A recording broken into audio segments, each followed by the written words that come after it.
actually made it here, huh? Or am I just imagining things? Right. Now check that cargo of yours.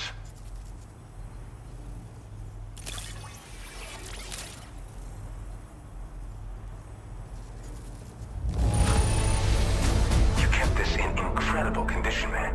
Truly the work of a master porter. Look at you, handling all these jobs. Really went above and beyond. Truth be told, go ahead and...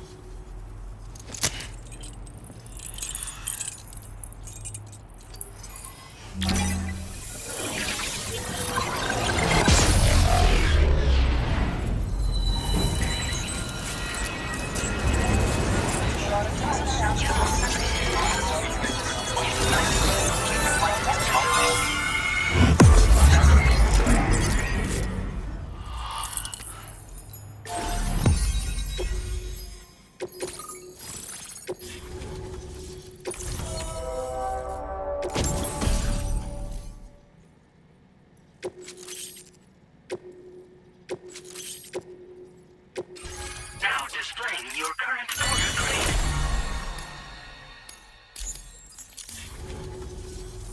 All right. Connected to the network.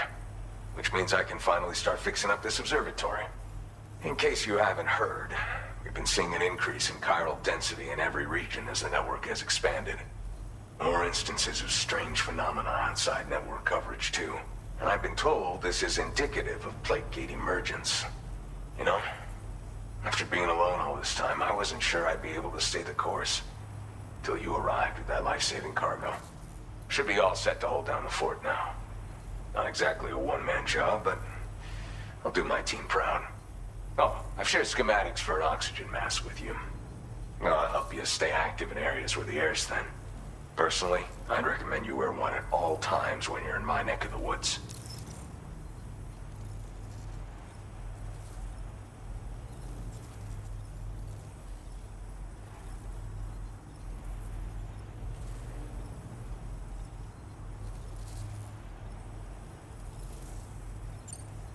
Tar current fluctuations and whatnot. Mostly in the eastern part of the continent and elevated regions. Going forward, I'll also be paying very close attention to signs of plate gate emergence.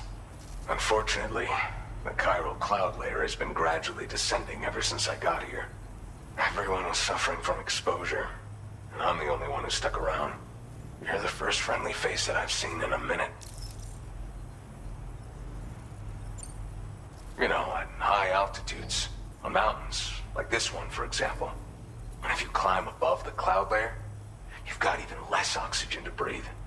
Saps your energy even if you're not doing anything strenuous. Over time, you'll cover less distance and be at increased risk of slipping and falling. It's a good idea to wear your oxygen mask to help you stay strong and sharp.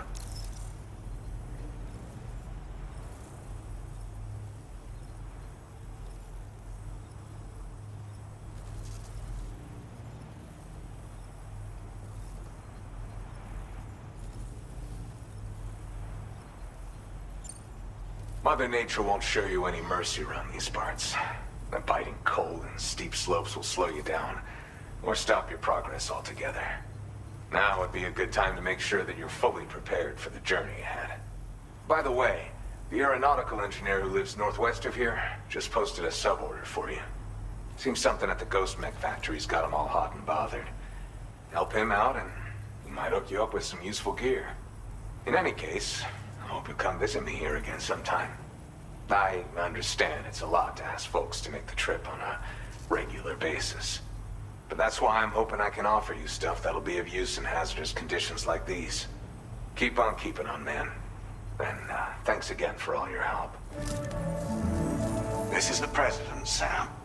Chiral network coverage has just passed the 75% milestone here in Australia. The next leg of your journey will take you to the southern part of the continent.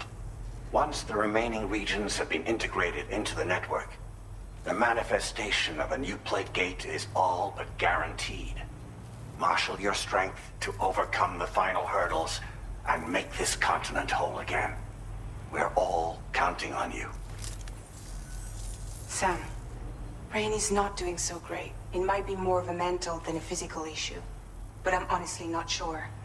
Do you remember the doctor from the Motherhood? We think she should be able to help ease Rainey's anxieties. It was Tommen's idea. We already reached out, and she said we could come visit anytime. Since the Motherhood's within the Chiron network, we can use the Magellan to travel there. Once you've made it back to the ship, just head to your private room and settle in. You can use the trip to catch up on sleep. But if there's anything you need to take care of before we depart, now would be the time to do so. Sam, I'm contacting you via a different protocol. This private mode affords me a direct connection to you alone. It seems Drawbridge has reason to suspect that APAC may have been involved in the production of ghost mechs. This possibility concerned me as well, so I conducted my own investigation and reaffirmed that APAC's underlying technologies are iterations of an older Bridges framework. What I'm getting at, Sam, is that the guilty party is not APAC, but Bridges. Which is to say, the UCA may also have some involvement with ghost mech production.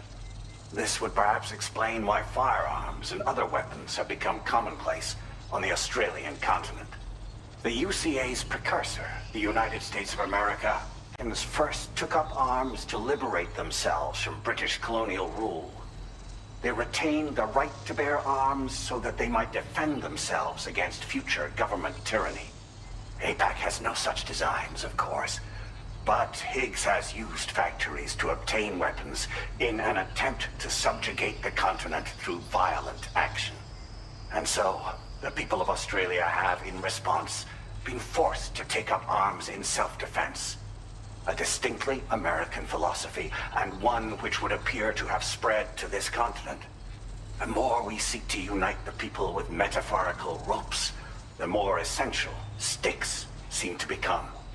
This particular situation is one that I feared might come to pass, which is precisely why I determined that it must not be the UCA, but a civilian organization which takes the lead in expanding chiral infrastructure.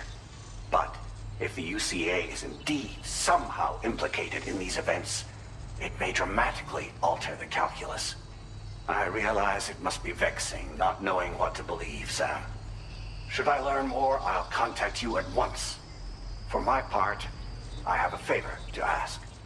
I must insist you not disclose that we've been in direct contact. There's no telling who may be involved with what at this stage. Order completed. Well done.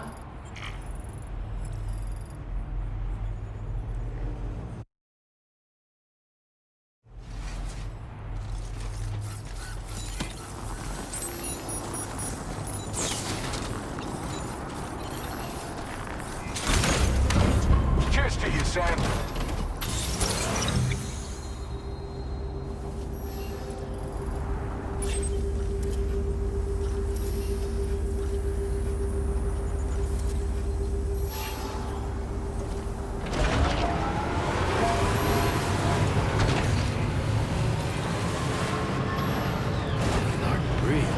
Enough oxygen up here. That's the spirit.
Good as new to me.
dock near the Motherhood shelter. An escort arrived a little while ago to take Rainey inside. The doctor has requested to see you as well. Head on over whenever you feel ready.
This one's for you.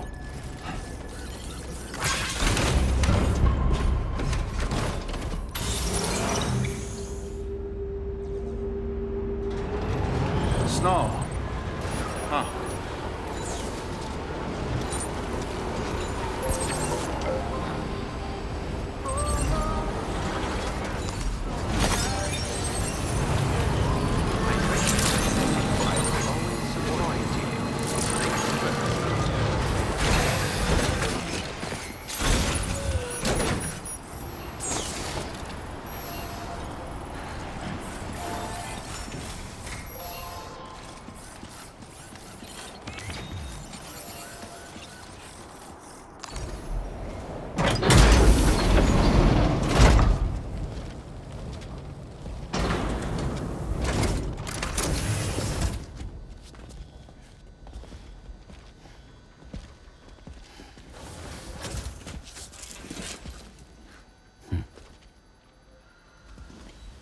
Close your eyes.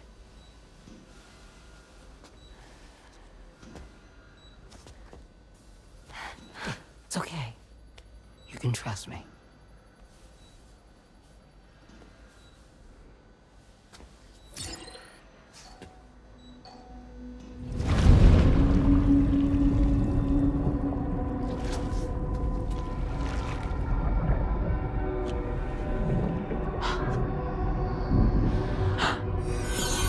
It's a healthy baby girl.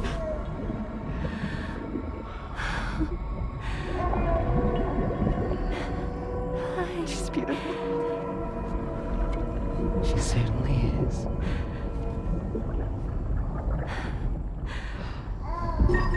Okay, coming up on 3 minutes. Someone needs to go home.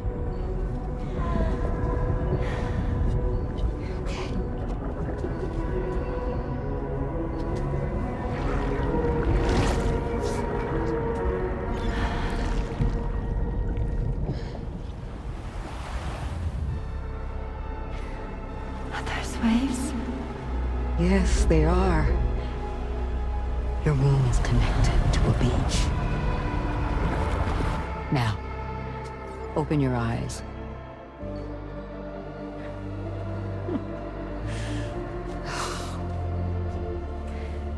Rainey, the child you're carrying is not dead. It's just that time has stopped in your womb. Your daughter and her mother are in perfect health. But there's still no treatment, is there? When the balance between our world and the beach is finally restored, You will give birth. There's nothing to worry about.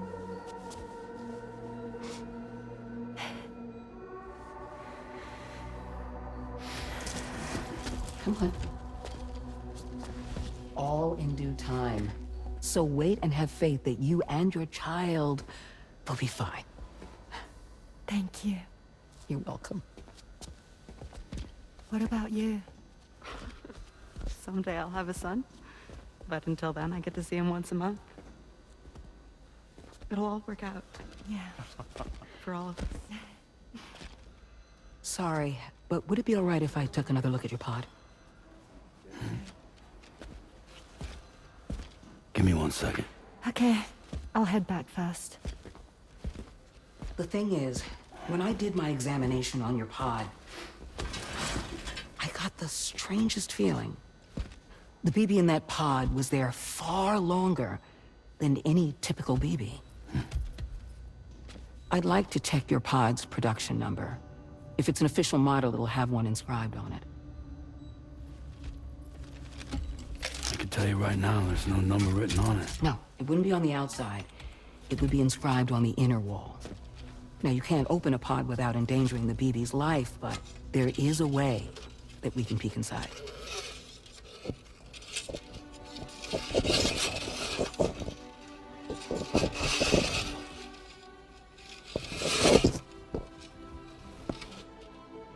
See? Right there. See, a pod's production number is a record of when the occupant was transferred from the still mother's womb. Sort of like a BB's date of birth. Impossible. 11 years ago. On the very same day as the Void Out. Lou's date of birth was 11 years ago. And not just that, the serial number is BB00, which would make Lou one of the first test subjects. Yeah, that would appear to be the case, yes. If we scour the archives for any mention of BB00, there's a chance we might learn more about Lou's past.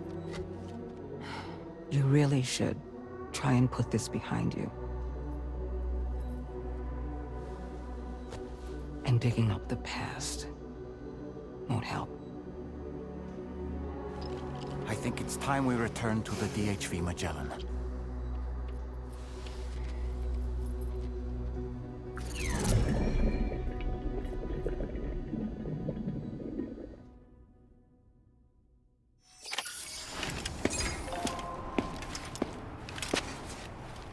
You know, Sam, seeing as you've